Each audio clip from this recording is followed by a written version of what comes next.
Bismillahi assalatu wassalamu ala rasulillah sallallahu alaihi wasallam. Assalamualaikum warahmatullahi wabarakatuh. Teman-teman semuanya, Masya Allah, Ustazah bersemangat sekali nih di pelajaran PAI pertama di semester genap setelah liburan kemarin. Alhamdulillah kita sudah memasuki bab baru, yaitu pelajaran 10. Bisa kamu cek di halaman 101. Tema hari ini adalah tentang bersuci dari hadas. Sebenarnya tentang bersuci ini sudah kamu pelajari loh di kelas 1 dan kelas 2. Gimana Ustazah maksudnya? Iya, waktu itu kan kamu sudah belajar tentang berwudu, tayamum, begitu kan ya. Kita akan sedikit lebih mendalami lagi terkait bersuci dari hadas. Oke, masuk ya. Apa itu hadas?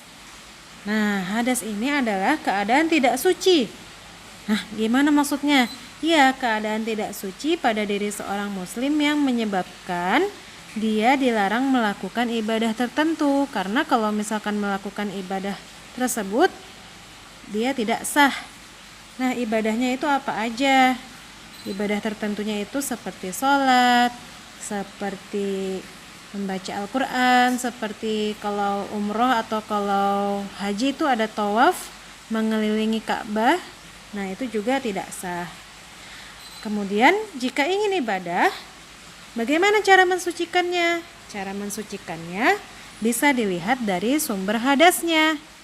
Nah, sumber hadasnya ini ada dua, ada hadas kecil sama hadas besar. Kalau hadas kecil, maka cara mensucikannya adalah dengan berwudu, dan kalau hadas besar, cara mensucikannya adalah dengan mandi janabah atau mandi wajib. Lanjut, hadas kecil tadi ya. Tentang hadas kecil ini, cara mensucikannya adalah dengan berwudu. Nah, apa saja sih hal-hal yang menyebabkan hadas kecil? Nah, hal-hal tersebut adalah yang pertama, ada sesuatu yang keluar dari dubur atau belakang, bagian belakang tubuh kita, atau kubul. Kalau kubul ini bagian depan. Contohnya seperti apa? Contohnya seperti kalau yang tidak berwujud nih, dia itu kentut. Kentut kan wujudnya gas ya, nggak ada bentuknya, nggak ada kelihatan gitu. Nah, bisa juga yang berwujud seperti BAB atau BAK. Kemudian penyebab kedua adalah hilang akal. Hilang akal ini bisa terjadi karena tidur atau mabuk atau gila atau pingsan gitu ya. Jadi misalkan kamu lagi habis sholat sunnah, terus kamu ngantuk banget, kamu tidur deh. Nah, nanti habis tidur kalau mau sholat lagi, kamu wudu dulu ya. Kemudian penyebab ketiga adalah bersentuhan kulit laki-laki dan perempuan yang bukan mahram tanpa penghalang. Nah, yang bukan mahram ini apa? Nanti coba kamu cari tahu lagi ya. Kalau yang mahram itu orang-orang yang tidak bisa kita nikahi, tidak boleh kita nikahi. Contohnya, misalkan kamu laki-laki ya, contohnya berarti yang mahram dengan kamu adalah ibu kamu, nenek kamu, kakak atau adik perempuan kamu, tante kamu, tapi yang berhubungan darah dengan ibu atau ayah kamu. Nah, itu orang-orang yang mahram.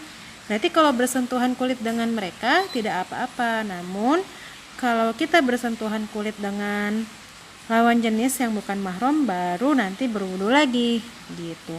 Kemudian penyebab berikutnya adalah menyentuh atau memegang kubul atau dubur dengan tangan tanpa penghalang. Misalkan kamu habis wudu nih, terus nggak sengaja gatel, terus kamu garuk-garuk bagian depan atau belakang kamu itu.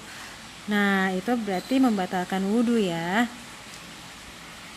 Oke, lanjut. Cara bersuci dari hadas kecil. Nah, kalau hadas kecil nih gampang, tinggal berwudu. Berwudu itu membasuh anggota badan tertentu yang telah ditentukan oleh syariat dengan air yang suci dan menyucikan. Apa aja anggota badannya? Ayo, masih ingat tidak?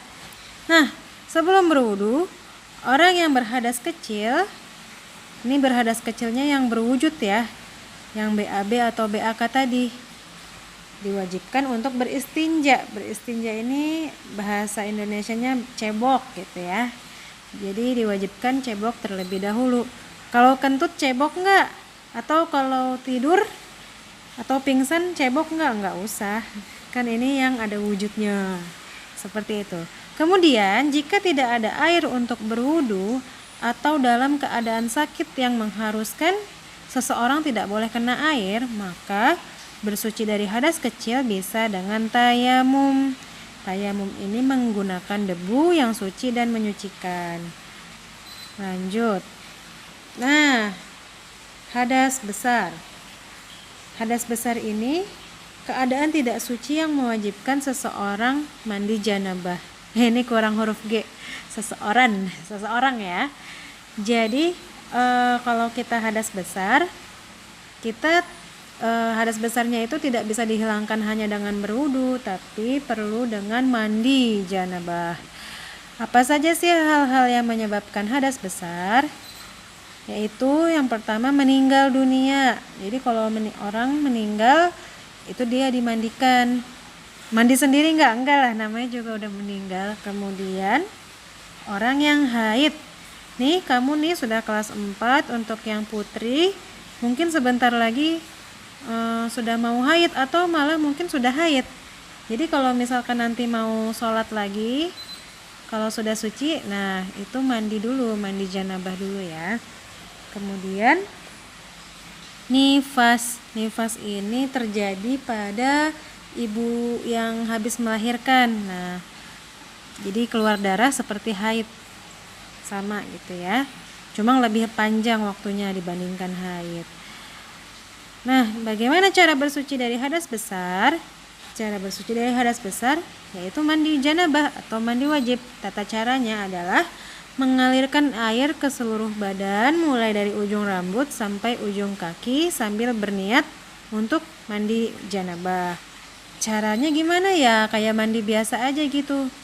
Bisa disempurnakan dengan berwudu di awalnya. Jadi berwudu dulu, kemudian mandi seperti biasa. Mandinya itu bukan hanya kena air doang, tapi benar-benar membasuh atau mencuci dari ujung rambut sampai ujung kaki gitu.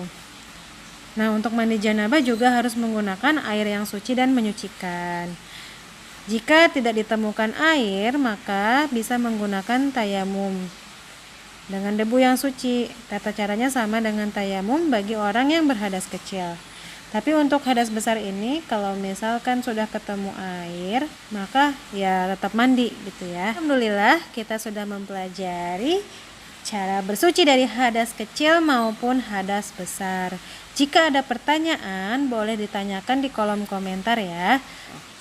Oke deh, itu aja penjelasan dari Ustazah. Setelah ini jangan lupa kerjakan tugas ya. Nanti cek di Google Classroom-nya. Terima kasih sudah menyimak. Assalamualaikum warahmatullahi wabarakatuh.